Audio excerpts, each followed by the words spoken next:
Anche oggi, a poche ore dal clou della festa, la Basilica della Madonna della Salute a Venezia è stata meta di tantissimi pellegrini.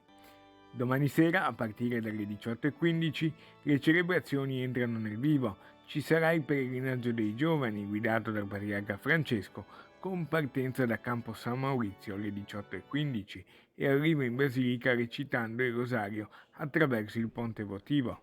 Domenica mattina, invece, alle 10 il pontificale presieduto da Monsignor Moraglia nella celebrazione dell'Eucarestia, che Antenna 3 seguirà in diretta. Il giorno della festa, il 21, come tradizione, la Basilica apre alle 5:30 del mattino e chiude alle 22:30 della sera.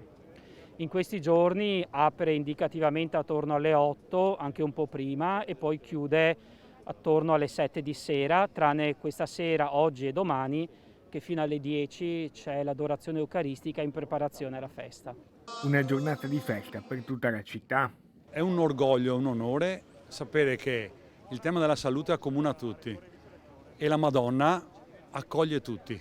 Questo credo che sia il significato vero, a prescindere dalla nazionalità, dalla fede, dalla razza, dall'età.